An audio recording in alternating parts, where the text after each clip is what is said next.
మనందరం తరచూ వింటూ ఉంటాం, హెల్దీగా ఉండాలంటే జిమ్లో గంటల తరబడి కష్టపడాలి, చెమటలు పట్టాలి, ఒళ్ళు నొప్పులు రావాలి, ఇలాంటివి. అవునా? అంటే ఎక్సర్సైజ్ ఎంత కష్టపడితే అంత మంచి రిజల్ట్ వస్తుందని చాలామంది నమ్మే విషయం ఇదే. కానీ ఒకవేళ నో పెయిన్ నో గెయిన్ అన్న ఈ మాట పూర్తిగా తప్పంటే? ఇది నా స్వంత అభిప్రాయం కాదు సుమా. దీని వెనకాల ఫిజిక్స్ ఉంది, ఎవల్యూషనరీ బయాలజీ ఉంది. అన్నింటికంటే ముఖ్యంగా మన అస్థిపంజరంలోనే దాగి ఉన్న సుమారు 40 లక్షల సంవత్సరాల ఇంజనీరింగ్ డేటా ఉంది. ఒక్కసారి ఆలోచించి చూడండి. ఒకవైపు మన శరీరాన్ని డిజైన్ చేసిన 40 లక్షల సంవత్సరాల సుదీర్ఘమైన ఎవల్యూషన్, మరోవైపు కేవలం 60-70 ఏళ్ల కిందట మొదలైన ఈ మోడర్న్ జిమ్ కల్చర్. ఈ రెండింటిలో మన శరీరం అసలు దేనికోసం తయారైందో ఏది చెబుతుంది? సరే, అయితే ఇక అసలు టాపిక్లోకి వచ్చేద్దాం. మన శరీరం నిజానికి ఒక అద్భుతమైన మిషన్. దాన్ని అర్థం చేసుకోవాలంటే దాని డిజైన్ని చూడాలి. ముందుగా మనం ప్రతిరోజు వేసే ఓ సింపుల్ అడుగు వెనుకున్న ఆశ్చర్యపరిచే ఫిజిక్స్ గురించి మాట్లాడుకుందాం. వాకింగ్ మనం చాలా సింపుల్గా తీసుకుంటాం కదా, కానీ మెకానికల్గా చూస్తే నడకంటే ఏంటో తెలుసా? అది ఒక కంట్రోల్డ్ ఫాలింగ్. అంటే ప్రతి అడుగులో మన శరీరం కావాలని ముందుకి పడుతుంది, కాని పూర్తిగా కింద పడిపోకుండా వెంటనే ఇంకో అడుగుతో తనని తాను కాపాడుకుంటుంది. ఇది నాన్ స్టాప్గా జరిగే ఒక ప్రాసెస్ అన్నమాట. ఫిజిసిస్టులు దీన్నే ఇన్వర్టెడ్ పెండ్యులం మెకానిజం అంటారు. అంటే పాతకాలపు గోడ గడియారంలో లోలకం ఉంటుంది కదా, అటూ ఇటూ ఊగుతూ ఉంటుంది. ఆ ఊగేటప్పుడు అది ఎనర్జీని ఒక ఫామ్ నుంచి ఇంకో ఫామ్కి మారుస్తుంది. సరిగ్గా మన శరీరం కూడా నడిచేటప్పుడు అదే పనిచేస్తుంది. ప్రతి అడుగు ఒక ఎనర్జీ కన్వర్జన్ ప్రాసెస్. ఇప్పుడు వినండి అసలు ఇంట్రెస్టింగ్ పాయింట్. ఈ ప్రాసెస్లో ప్రతి అడుగుతో మన బాడీ దాదాపు 65% మెకానికల్ ఎనర్జీని రికవర్ చేసుకుంటుంది. వావ్!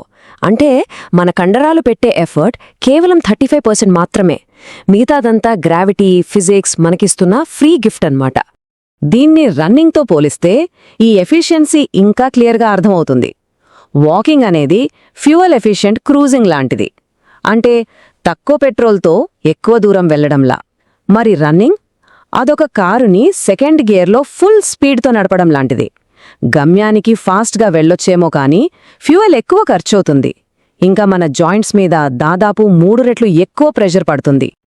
ఓకే, ఈ అద్భుతమైన మెషీన్ ఎలా పనిచేస్తుందో చూశాం కదా. ఇప్పుడు ఎందుకు ఇలా డిజైన్ చేయబడిందో తెలుసుకుందాం. దీనికోసం మనం కొన్ని లక్షల సంవత్సరాలు వెనక్కి ప్రయాణించాల్సి ఉంటుంది. ఈ టైం లైన్ని ఒక్కసారి చూడండి.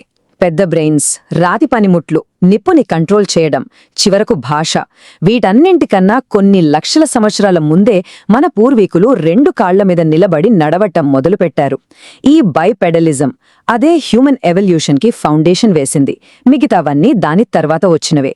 నిటారుగా నడవడానికి వీలుగా ఎవల్యూషన్ మన స్కెలిటన్ని కంప్లీట్గా రీడిజైన్ చేసింది. వెన్నెముకలో షాక్ అబ్జార్బర్లా పనిచేసే ఎస్ షేప్ కర్వ్, నడుస్తున్నప్పుడు స్టెబిలిటీ కోసం గిన్నెలాంటి పెల్విస్, పాదంలో ఉండే స్ప్రింగ్ లాంటి ఆర్చ్, ఇలా ప్రతి ఒక్క మార్పు మనల్ని ఒక పర్ఫెక్ట్ వాకింగ్ మెషిన్గా మార్చడానికే జరిగింది. సరే, ఈ ఎవల్యూషన్ స్టోరీ, ఈ ఫిజిక్స్, వీటన్నిటినీ ఇప్పుడు మన ప్రెజెంట్ వరల్డ్కి కనెక్ట్ చేద్దాం.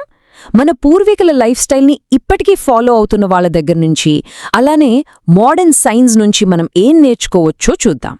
ఎగ్జాంపుల్కి టాంజానియాలోని హడ్జా ట్రైబ్ని తీసుకుందాం. వాళ్ళు జిమ్కి వెళ్లరు. అసలు ఎక్సర్సైజ్ అనే కాన్సెప్టే వాళ్ళ లైఫ్లో లేదు. వాళ్ళు చేసేదల్లా ఒకటే, నడవడం.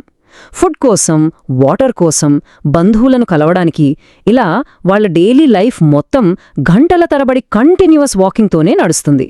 మోడర్న్ సైంటిఫిక్ స్టడీస్ కూడా ఇదే పాయింట్ని సపోర్ట్ చేస్తున్నాయి. ముఖ్యంగా 60 ఏళ్లు దాటిన వాళ్లలో రోజుకి 6 నుంచి 8 వేల స్టెప్స్ వేయడం వల్ల మరణాల రిస్క్ చాలా వరకు తగ్గుతుందట. ఇంట్రెస్టింగ్ విషయం ఏంటంటే దానికంటే ఎక్కువ వేసినా సరే పెద్దగా ఎక్స్ట్రా బెనిఫిట్ ఏమీ ఉండదని రీసెర్చ్ చెప్తోంది. అంటే దీనికోసం ఒక స్వీట్ స్పాట్ ఉందన్నమాట. అయితే మరి మన ఫిట్నెస్ ట్రాకర్లు, స్మార్ట్ వాచ్లన్నీ గోల చేసే ఆ 10,000 స్టెప్స్ గోల్ సంగతేంటి? అదెక్కడ్నుంచొచ్చింది? దాని వెనకాల ఏమైనా సైన్స్ ఉందా? నమ్మినా నమ్మకపోయినా ఇది సైన్స్ నుంచి రాలేదు. ఇది 1960లలో వచ్చిన ఒక జపనీస్ మార్కెటింగ్ క్యాంపెయిన్ నుంచి వచ్చింది. మాన్ పోకే అనే ఒక పెడోమీటర్ని అమ్మడానికి వాడిన స్లోగన్ అది. జపనీస్లో ఆ పేరుకి అర్థం 10,000 స్టెప్స్ మీటర్. సో అది కేవలం ఒక బ్రాండ్ నేమ్, అంతేకాని సైంటిఫిక్ రికమెండేషన్ కాదు. అయితే ఈ ఇన్ఫర్మేషన్ అంతటినీ కలిపి చూస్తే మనకు తెలిసే అసలు సారాంశమేంటంటే, మనం మూవ్మెంట్ని కేవలం ఎక్సర్సైజ్గా చూడకూడదు, దాన్ని మన బాడీకి అవసరమైన ఒక ముఖ్యమైన బయోలాజికల్ సిగ్నల్గా చూడాలి. ఈ మాట ఎంత బాగుందో చూడండి. ఎవల్యూషన్ అనేది మనల్ని శిక్షించే డ్రిల్ సార్జెంట్ కాదు, అదొక స్మార్ట్ అకౌంటెంట్. అదెప్పుడు మ్యాక్సిమం పర్ఫార్మెన్స్ కోసం చూడదు, మ్యాక్సిమం ఎఫిషియన్సీ కోసం చూస్తుంది. ఎందుకంటే సర్వైవల్ కోసం ఎనర్జీని వేస్ట్ చేయకుండా కాపాడుకోవడం చాలా ఇంపార్టెంట్. అంటే దీని అర్థమేంటంటే, గంటల తరబడి కదలకుండా కూర్చోవడం అంటే జస్ట్ ఎక్సర్సైజ్ చెయ్యకపోవడం మాత్రమే కాదు, అది మన బాడీకి హే నిన్ను నువ్వు రిపేర్ చేసుకోవాల్సిన అవసరం లేదులే అని ఒక డేంజరస్ సిగ్నల్ పంపినట్టు. ఆ సిగ్నల్ అందకపోతే బాడీలో ఉన్న రిపేర్ సిస్టమ్స్ నెమ్మదిగా షట్డౌన్ అయిపోతాయి. దీన్ని బాడీ యొక్క ఎకానమీలా ఊహించుకోవచ్చు. వాకింగ్ అనే సిగ్నల్ అందినప్పుడు బాడీ దాన్ని ఒక డిమాండ్లా తీసుకుని బోన్స్, మజిల్స్, బ్లడ్ వెజల్స్ లాంటి వాటిలో ఇన్వెస్ట్ చేస్తుంది, వాటిని స్ట్రాంగ్గా ఉంచుతుంది.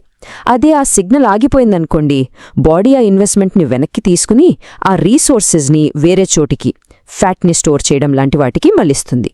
సింపుల్గా చెప్పాలంటే use it or lose it principle అన్నమాట.